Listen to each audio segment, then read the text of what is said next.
Well, Eric, it's so good to have you on. Welcome to the podcast today. Thank you, Keith. I am excited to be here with you. Well, that makes two of us. So it should be a fun conversation. So let's start out with this question. What's the best piece of advice you've ever received? Oh, well, I've received a lot of great advice. Thankfully, I've had a lot of great mentors in my life. Some of them who did not know they were mentors at the time. Probably one of the best pieces of advice I often share is that the changes that we want to see in the relationships around us, in the world around us, always start in the changes that we have to make in ourselves. It's so easy to blame the world and to project responsibility onto the world for why things aren't working. And yet oftentimes we've heard the old saying, when you point a finger, there are four fingers pointing right back at you. Exactly. And I think that's true. So that's always been really helpful to remind me that at the end of the day, I have to take personal responsibility for my attitudes, my behaviors, my decisions. And I have the power within me to make change in the world. And so am I going to use that power from a perspective of selfishness and self-centeredness, self-service, or am I going to use it from a perspective of wanting to help the people around me? Oh, I love that. As I have guests on my podcast, I love to ask the question of having you kind of reflect on the people in your life who have served as role models and mentors, because we don't get where we are without some people walking alongside us. Some we've thanked, some we haven't. So this gives you a chance for the guests to come in and kind of tell us what made those people special in your life, but also kind of give them a shout out and say thank you for the impact they've had in your life. Yeah, well, there are a lot, because I learned at a young age in my early 20s the importance of not just waiting for a mentor to show up, but to proactively seek out people that are further down the road in some area of life, marriage, parenting, finances, physical health, business, whatever. And then to do everything I can to be around them. Pardon me, I've heard it referred to as the proximity principle. If you want what somebody else has, then do everything you can to be in the same space with them. And it's amazing how much of it actually does transfer. I would say my parents to begin with. In my mid-20s, I went through a season of really resenting my parents as I was kind of taking stock of where I was at in life. And you wake up at some point in your early to mid-20s and realize my parents weren't perfect, and there was a lot of dysfunction that was passed on from generation to generation that landed on my doorstep. But it was a really powerful season as well, because actually my first official mentor helped me to recognize that my parents did their best to filter out a lot of that dysfunction, but some of it was going to pass through, and to not let what passed through rob me of the appreciation of all of the good that my parents did for myself and my siblings in the midst of some of the stuff that was unhelpful. So I'm really grateful to my parents for all that they invested. As a parent of a 21 and 19-year-old, I am today now more acutely aware of how much of an investment it is to raise children and to try and raise them healthfully and in a way that's going to set them on the right trajectory. So I'm grateful for them. My older brother was my first kind of mentor, who took me under his wing at a young stage where I was in my early 20s, going through what I call kind of the second puberty. I think the first one is physiological in our teens, and then the second one is in our early 20s, especially for young men, where we're kind of asking the big questions: who am I? Where do I fit in the world? What's my purpose here? How do I understand who I am, my core values, what I'm going to spend my life doing? And he played a really significant role in having those conversations and making room for me to explore those questions in a way that was never judgmental, but always very encouraging and permission giving. I would say another significant mentor in my right around my 30th year of life, I met an older gentleman about 25 years down the road from me, in terms of age. And he's one of those people that when I was in the room with him, I thought, man, I would love to be more like this man. He seems to operate with a level of confidence and personal security that was relatively foreign to me. And so I spent 13 years apprenticing under his leadership, first in Arizona and then all the way to South Carolina. And as a matter of fact, that's where I discovered the world of coaching, because he was launching a coaching business, and I just wanted to be with him and learn from him how to become the kind of leader, person, husband, father that I desperately wanted to be. And in the midst of that, I also discovered a passion for coaching, and that it really is personal development, helping people grow up, mature, become a better version of themselves. And so I'm so grateful to that man, not just for what he invested in me personally and really helped me to grow up in a lot of ways that I was struggling to grow up, but also introducing me into this world that I am now so passionate about. I love that. I actually became a coach too, and have done a lot of coaching in my career. But what led me to coaching was actually having a bad coach. Um, I, I, I was assigned to coach when I was at a congregation in Milwaukee, and they assigned all of us a coach to kind of help us to move on from where we were kind of stuck at. And I remember walking into the office, and oftentimes our coaching became a counseling session where I was counseling him. And I'd walk out and I go, I didn't get any coaching at all. I'm glad he feels better, but I'm still stuck in the same place. So I'm like, it's got to be better than this. So uh, That's I how it works a lot of appreciate times, coach. right? Yeah. So I appreciate those who coach. Um, So I'm curious, tell us about your coaching operation, and it's called MPWR. Tell us what that stands for, and tell us what led you to go find your coaching company. Yeah, great question. MPWR is the word empower without the vowels. Okay. And yeah, just a way of shortening it up, making it a little more distinct. But the name says it all. The coaching business really is predicated on a passion to empower people with the tools and skills and confidence to be able to participate in their own development. I think a lot of times we feel, um, uh, like we're waiting around, we're bystanders in our own journey, and we forget that we actually, if we know how, can significantly and proactively participate in our own personal transformation. And so that is stemming from that 13-year journey of apprenticing under this mentor. I learned so much from him. And as I was working within that coaching business with him, I began to discover kind of the nuanced passion that I have for coaching, which is very much in the field of, and I'll say it like this, I really do believe the engine of any organization is the people that run that organization. And it's not the product or the service, it's the people. And over the years, working with hundreds, if not thousands of organizations across the country now, um, I find that to be absolutely true, no matter how big or small the company is, that the people are what make that company successful. And therefore, if the people individually and collectively are operating well, then that business is going to thrive and flourish, even in the midst of great challenges.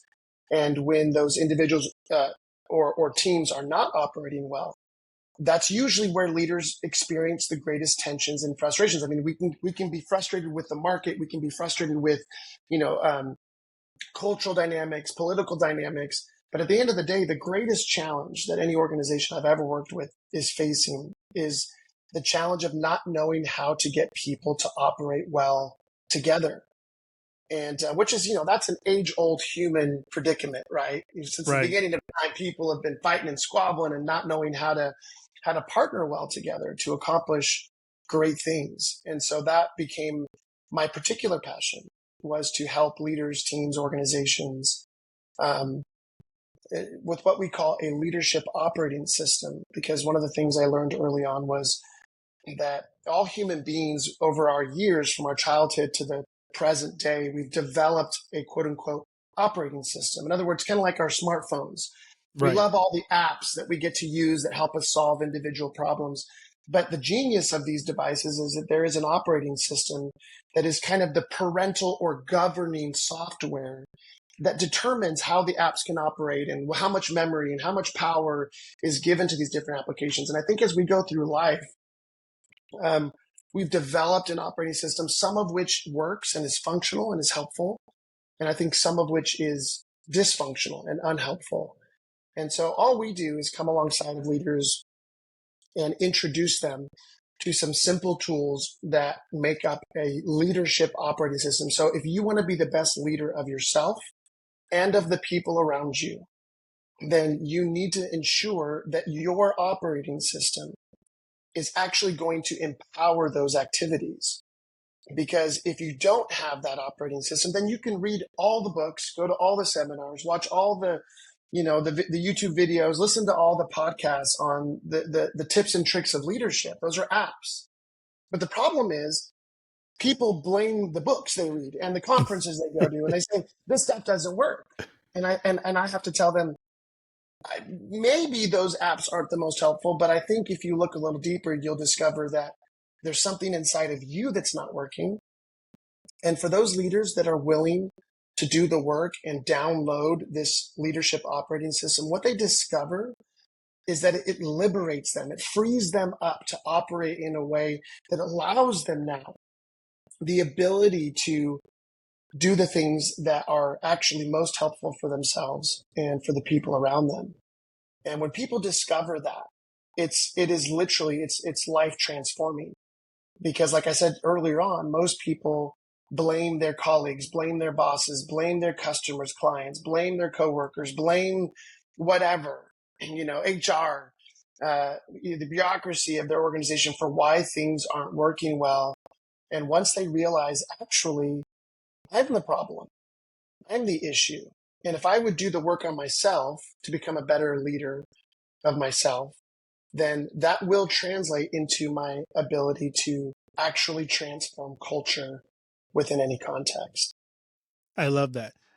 As I studied leadership for for the last 30 years, but particularly the last 3, there's always that age-old question, and I read it in your bio, and I found it fascinating. So I'm going to ask you this because I'd ask another leader this question too. Are leaders made or are leaders born? It's always been a controversy. If you're not a natural born leader, can you train someone to be a better leader? Or are all just great leaders just birthed that way? And it's like they have this Michael Jordan talent that you'll never be able to jump as high, run as fast, do as much, but you could be, someone else as a much lesser version. So as you think about that, how do you answer the question, are leaders made or are they born? I'm going to say this, Keith. I know it's going to be a bit controversial, but I'm going to say it anyway. I think unequivocally, leaders are made and not born. I do believe all human beings are leaders, because leaders are people who have influence in the life of other people. So whether it's parenting, if you're a sibling, if you have friends, if you engage with any other human being on planet Earth at any time in your life, you have influence for better and for worse, which makes you a leader. Now, I understand most people think from a hierarchical position in an organization, do you have a title or a position? But I think we've gotten past that misnomer that actually means you're a leader. You may have leadership responsibility, but that does not make a person a leader.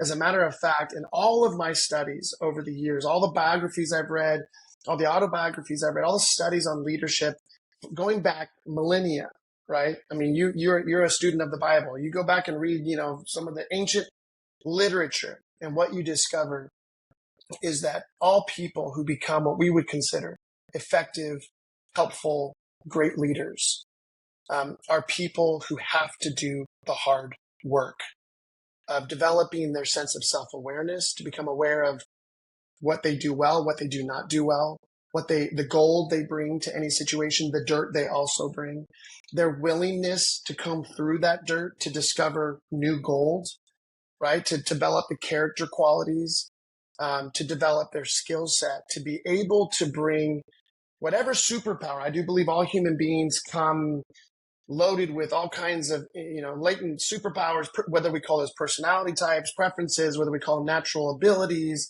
natural wiring, whatever the case is. And we accumulate lots of this over the years. But what I tell people is we all have superpowers. In our best moments, we use those as superheroes. In our worst moments, we become supervillains. Mm. And so I believe the journey of becoming better leaders is learning to leverage our superpowers as superheroes instead of supervillains.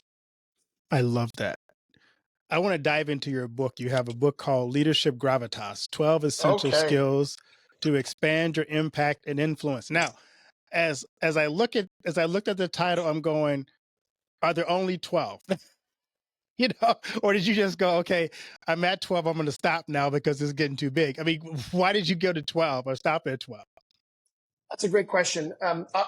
Yes, there's a lot more that we could have talked about in that book, but I think, too often we try to resolve complexity with greater complexity. And we think that life is simple. We think leadership can be really simple. Not simple, easy. If I could just figure these two or three things out, I would be, it's easy. And I would suggest that everything in life is actually really simple when you understand the basic components of it, but it's really hard.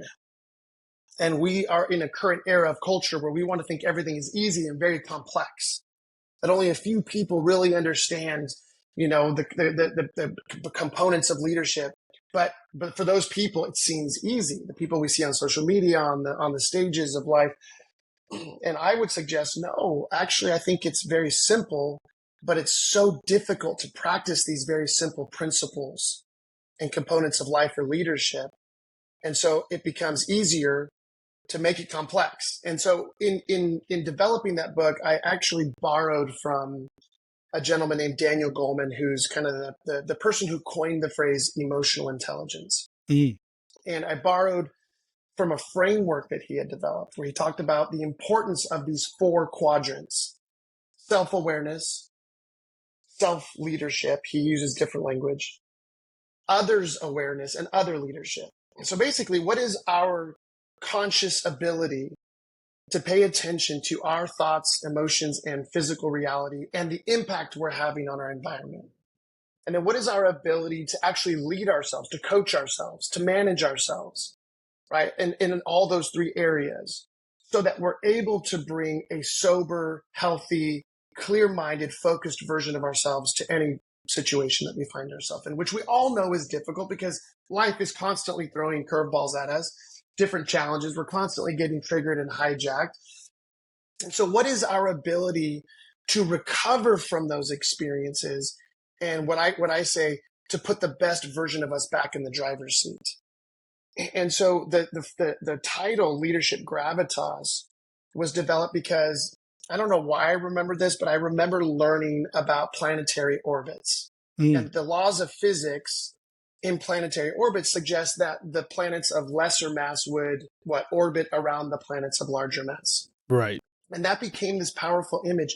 How do we as people develop our mass, in other words, our gravitas, because the larger bodies of mass have a greater gravitational pull. So how can we become the kind of people that other people feel safe to orbit around, to follow, in other words? So how do we become leaders worth following, essentially?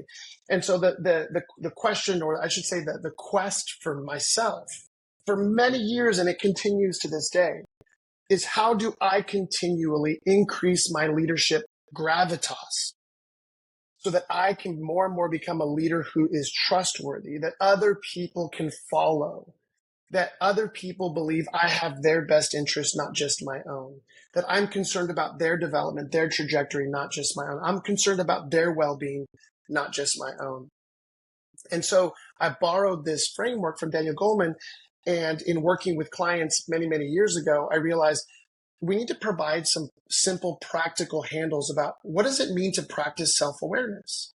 And there are countless books and articles and podcasts on self-awareness. But if I had to break it down, distill it, make it really simple, what would those skills be? And I was able, together with my team and through a lot of research and trial and error, to isolate and identify for each of those three quadrants, what are the three core skills that if we could actually cultivate those skills would radically transform our ability to practice those quadrants, self-awareness, self-leadership, in the top two, but would also allow for space so that you can introduce other concepts, right? So that the matrix, we call it the EQ matrix, it serves us in that it provides a simple framework so that we have a blueprint in our minds at all times of what kind of person do I want to be in any given situation, and how do I want to handle other people in any given situation. And then there's plenty of room to add in all of the other amazing content that has been developed by amazing people over the years. I love that.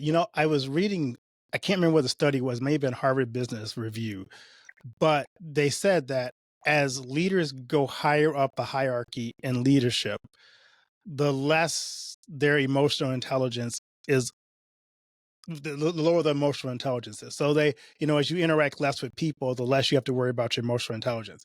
Uh, so, but as a coach, how do you help those leaders who that really is the key? Because I think emotional intelligence is really critical to being a great leader. If you don't understand the people around you and how your leadership is impacting them, you're just not aware about what influence, Right. either positive or negative, you're having. So how critical is it as you try to help people to really hone that skill of EQ? Yeah, I would say from our perspective, it is absolutely paramount. As a matter of fact, I think you might appreciate this. The reason I fell in love with the concept of emotional intelligence is because I spent 20 years as a pastor trying to help people understand the core message of Jesus, which everyone would say, if you believe in Jesus, trust in him, receive him as your savior, you will be saved. Right. And people tend to think, okay, that means that when I die, I'm going to go to a good place. Great. But what people miss out on is I actually don't see that in his message. I'm not suggesting that's not part of his overall message, but when you really look at the work of Jesus with his disciples or his core team, the work with them was actually him shaping them, training them in what we now call the core skills of emotional intelligence. The questions he would ask them, the way he challenged them, the way he pushed them, the way he encouraged them was really training them to take over his leadership responsibility. If he presumably knew he only had a few years, in his work to prepare a team to take over that work, then the message wasn't just about, hey, believe in Jesus and you'll be saved. It was training these young men to become the kind of people that could lead a global movement. And whether people believe in Christianity or Jesus and who he says he was and all that stuff, what I tell people is what we miss out more than anything else when we read the gospel narratives is we miss out on the fact that Jesus was an incredible leadership coach. And that in a very short period of time, he was able to train 12 people to take over a movement that went through considerable hardship and were able to persevere through that hardship, retain their core values and sense of identity, and continue to pass that on to future generations. And so that became for me a model of this is the kind of leader I want to be. I want to be the kind of leader who is able to operate in a way that other people want to follow, but then able to pass on the leadership that I've learned in a way that sets those leaders up to be able to be successful, and then to pass that leadership on to another generation who can pass it on to another generation. And I think that's one of the major gaps in any organization, especially in corporate America, where I predominantly operate now, which is leaders who have lost sight of their responsibility, not just to lead well in their position, but how do they multiply great leadership into their teams and into the other teams and into the next layer down, so that we're creating a culture of great leadership rather than just having one great leader. I think we are enamored with the idea of the one great leader, the one personality, the one person. and we celebrate that individual because it's very American, right? Right. But what we forget is the responsibility to create a culture of great leadership where other people can train and become, and develop their own leadership gravitas. And so the way we do it is very simple. We help leaders by giving them an opportunity to identify all of the key tension points that they're experiencing within their leadership responsibility in the workplace and their teams. And so what they do is they point at all of these tension points, which we'll call symptoms. So when you go to the doctor asks what? What hurts? What's wrong? What are you experiencing? What are you feeling? What's not working? And you're going to tell him or her all the symptoms.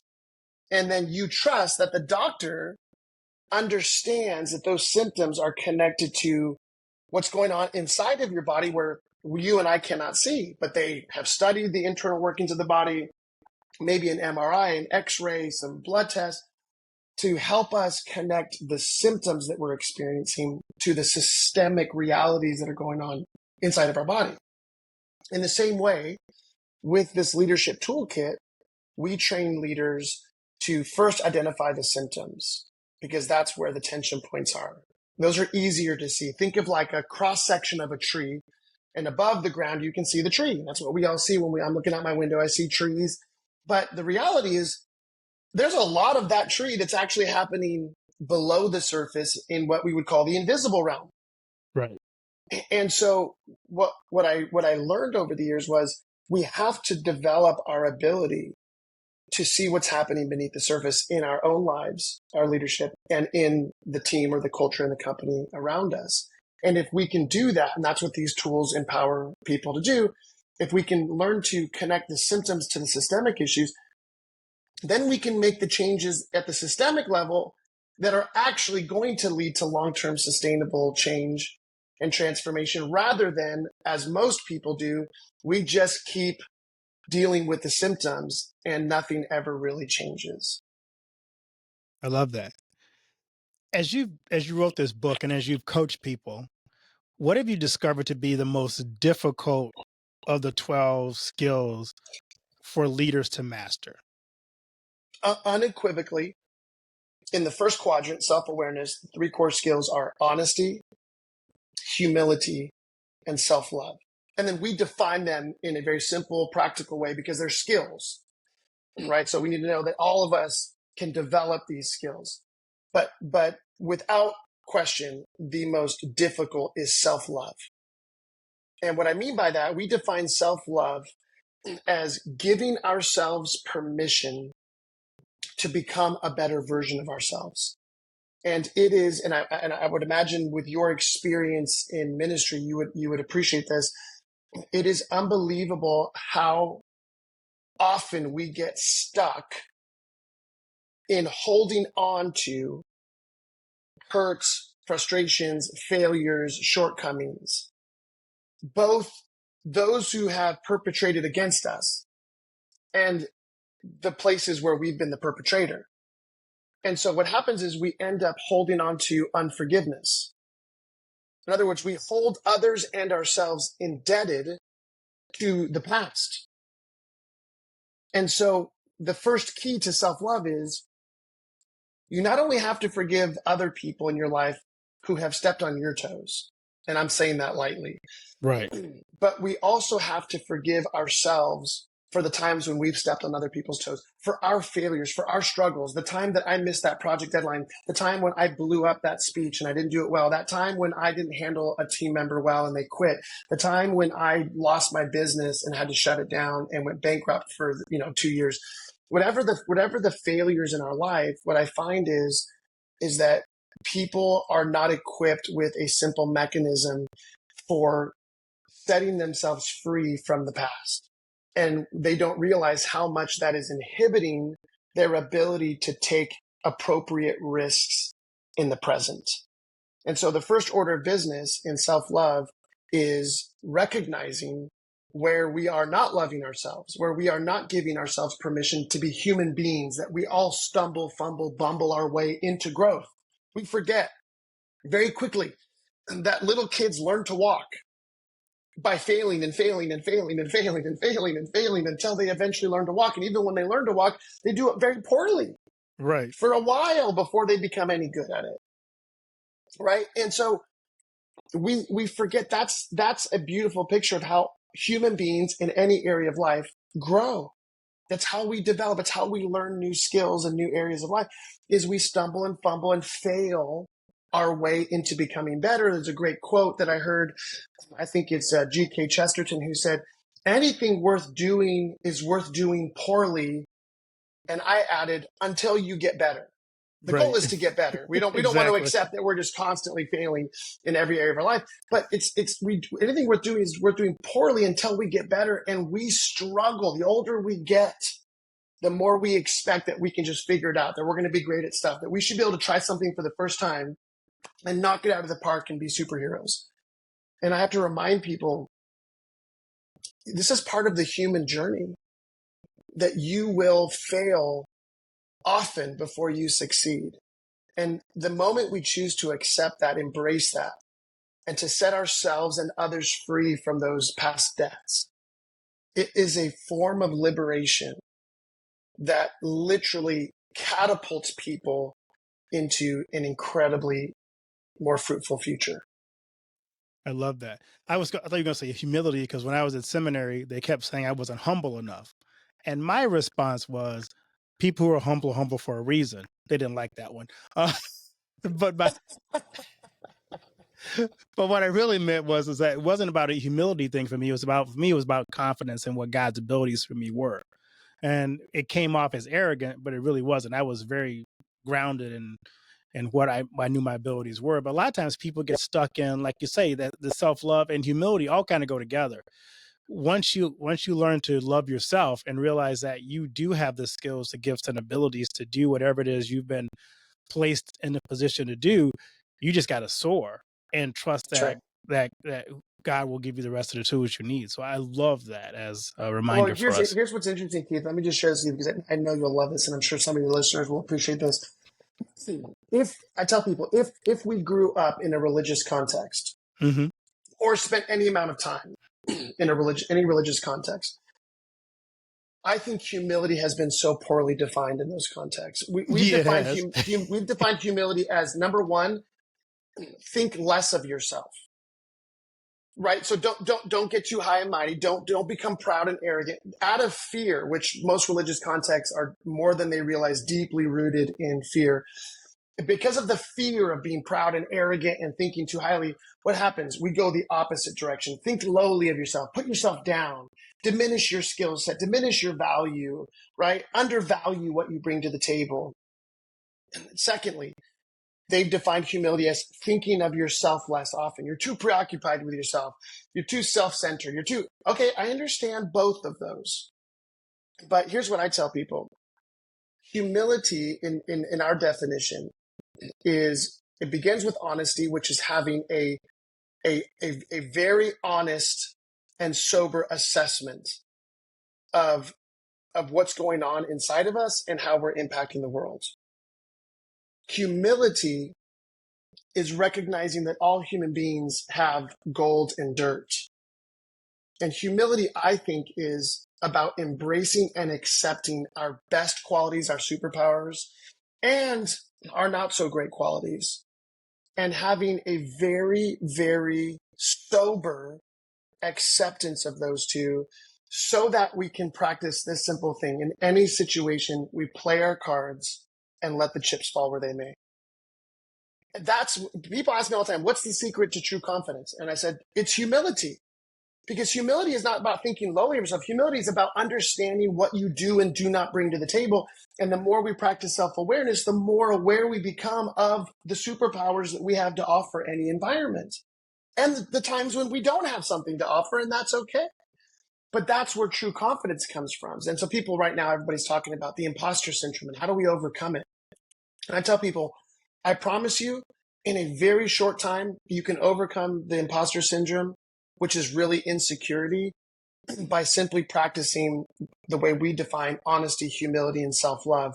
And you will become the most confident human being on earth. Why? Because your confidence is not rooted in what you wish you were.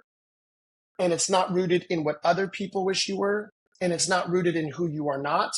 It is rooted in who you actually are today. Who you are today. We can't be who we want to be 6 months from now. We can only be who we are today, for better and for worse. And when we wake up to that and when we embrace it, it literally gives us this incredible confidence to say, for better and for worse, this is who I am today. I'm going to become somebody better tomorrow. But today, this is who I am. So I'm going to just play my cards. I'm going to give you what I've got. And it just sets people free so that they don't feel like they're having to, overswing Right. through life, or so terrified to fail, they don't step up to the batter's box. If we would just be content to say, I think I can hit a single. And if it's a double, great.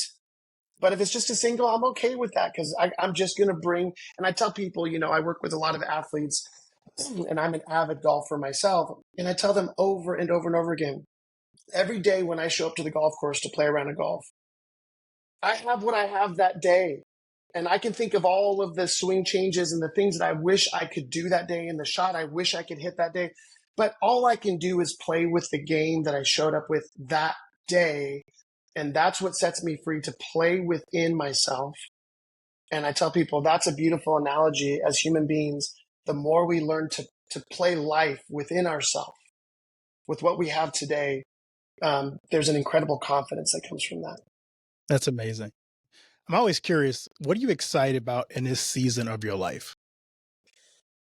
Oh, well, I'll give you a couple things right off the top of my head. Number one, my wife and I are we're in the process of learning to raise two young adults who are close to leaving the household. We have a 21-year-old daughter and a 19-year-old son. And, we've never done this before. So Right. it's different to raising early teenagers, is different to raising small children. It's a different phase season. And so we are, chest deep in our learning journey of trying to figure out how do we launch them well? How do we prepare them as they leave the household? They're both in college. And so what does that look like in the transition out of college? And so that's something that we're really excited about. I'm excited about. And the other thing is, as a coach, I've been coaching leaders for almost 20 years. And I love it. It is life-giving. I'm passionate about it. I want to do it till the day I die. But building a coaching business is a very different endeavor. And I think a lot of people get into the work of coaching thinking, I would love to work with clients. And then they suddenly realize, oh, but there's a business side to all of this that comes with it. And so, I'm really excited in this season, as we're in a kind of new season of focused on some new areas of building the coaching business so that we can hopefully serve as many people as possible. That's amazing. This is one of my favorite questions to ask my guests. What do you want your legacy to be? Oh, man. I'm going to pick a part one and a part two. My legacy, and my wife and I agree on this, we want our legacy to be our children. That, your kids don't lie. As parents, as leaders, your kids don't lie.